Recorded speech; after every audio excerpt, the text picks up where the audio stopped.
আপোনালোকক ধন্যবাদ জনাইছোঁ যে আমাৰ পানাৰা বহাগী উৎসৱৰ ৰূপালী জয়ন্তীত আপোনালোকে আমাক আহি এইখিনি সহায় কৰি দিলে, আমাৰ মাজত উপস্থিত থাকিলে, আমাক যথেষ্ট ধন্যবাদৰ পাত্ৰ কৰিলে। আৰু যিহেতু আমাৰ আজি মোটামুটিভাৱে চাবলৈ গ'লে 25 বছৰ আগৰ পৰাই আমাৰ প্ৰস্তুতি আছিল, যদিও আমি 25 বছৰ অতিক্ৰম হ'ল আমাৰ বিহু পতা।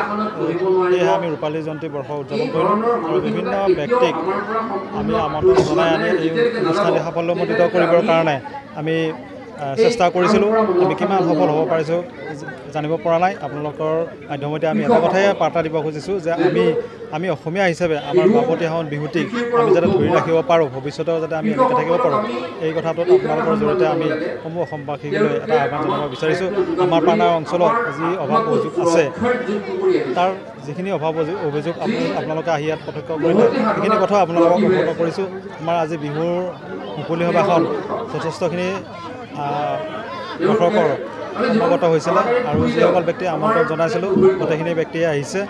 আমাৰ 1946 চনতে আমাৰ পানাৰা সোণ পুথিভঁৰাল আৰু সামগ্ৰিক বিকাশ কেন্দ্ৰৰ প্ৰতিষ্ঠা লাভ কৰিছিল আৰু তাৰ পৰা আহি ক্ৰমান্বয়ে আগতে বাঁহখেৰৰ আছিল, তাৰ পৰা আহি এই পৰ্যায়টো পাইছে।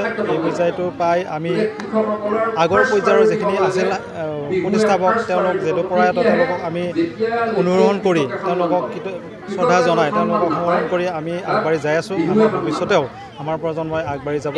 এইখিনি সাফল্যমণ্ডিত কৰাত আমাৰ পানাৰা অঞ্চলৰ ৰাইজ তথা আমি এটা আপোনালোকক পাই জনাব পাই সুখী হৈছোঁ যে আমাৰ এই অঞ্চলৰ পৰা যিমান জীয়ৰী বিয়া হৈ বাহিৰত আছে, সকলো বিয়া দিয়া ছোৱালীকে আমি আমাৰ ইয়াত আমন্ত্ৰণ জনাইছোঁ ঘৰে ঘৰে গৈ। আমাৰ যিসকল কৰ্মকৰ্তা, বিশেষকৈ আমি নাম ল'ব লাগিব আমাৰ বিজয় বৰুৱা লগত আছে সভাপতি, নাৰায়ণ ভট্ট, হীৰক জ্যোতি, তেওঁলোকৰ অপ্ৰাণ চেষ্টাৰ লগতে তেওঁলোকৰ লগত যিসকল সহযোগী আছে সকলোৰে নাম মই কৈ শেষ কৰিব নোৱাৰিম। আমাৰ পানাৰা অঞ্চলৰ সকলো পুৰুষ মহিলা সমন্বিতে সকলোৱে এই অনুষ্ঠানটো এনেকুৱাকৈ উজান দি লাগিছে, তাৰ ফলত আমি আজি ৰূপটো পাইছোঁ আৰু ভৱিষ্যতেও এনেকৈ সঁহাৰি দিলে আমি যিমান জেগাত গৈছোঁ সকলোৱে আমাক যথেষ্টখিনি সঁহাৰি আগবাঢ়িছে। আজি আমি উৎসাহিত, লগতে আমাৰ এই অনুষ্ঠানটি যাতে ভৱিষ্যতে আৰু সাফল্যমণ্ডিত ৰূপত আগবঢ়াই নিব পাৰোঁ সেইটো আশা ৰাখিছোঁ। ভগৱন্তৰ কিবা কৰক আমাক, আৰু আপোনালোকৰ সহায়যোগ আমি সদায় কামনা কৰিম। আপোনালোকে আমাক সহায়যোগ দিয়াৰ পৰামৰ্শ দিব। লগতে এই অঞ্চলত আমাৰ কিছু অভাৱ অভিযোগ আছে যদিও আমি কিন্তু সেইখিনি আমি আওকাণ কৰি আমি যিখিনি ভাল, আমি যিখিনি কৰিব পাৰোঁ যোগাত্মকভাৱে আমি সেইখিনিতে আগবাঢ়ি গৈছোঁ। আমি নয়াত্মক কথাত আমি আচলতে কোনো ধৰণৰ কথা হেৰি কৰা নাই, ৰখা নাই, কোনো ধৰণৰ নৈতিক কথা আমি ৰখা নাই। যিখিনি যোগাত্মক কথা সেইখিনি আমাৰ মাজত থাকক আৰু আমি এই সভাখনৰ জৰিয়তে, এই অনুষ্ঠানটোৰ জৰিয়তে, এই ৰূপালী জয়ন্তী অনুষ্ঠানৰ জৰিয়তে আমি সকলোৱে সংগঠিত হৈ আমি যাতে আমাৰ অঞ্চলটো আৰু বেছি উন্নত কৰি লৈ যাব পাৰোঁ, আমি যাতে ভূমিৰ পৰা আকাশ চুব পাৰোঁ, সেইখিনি আমি সদায় প্ৰচেষ্টা ৰাখিম। আপোনালোকে সহযোগ কৰিব। পানাৰা তৰুণ পুথিভঁৰাল আৰু সামূহিক বিকাশ কেন্দ্ৰৰ সৌজন্যত এইবেলি আমি ৰূপালী জয়ন্তী উৎসৱ উদযাপন কৰিছিলোঁ। এই বহাগী উৎসৱটি ৰূপালী জয়ন্তীৰ ক্ষেত্ৰত আমি বিভিন্ন কাৰ্যসূচী ৰাখিছিলোঁ।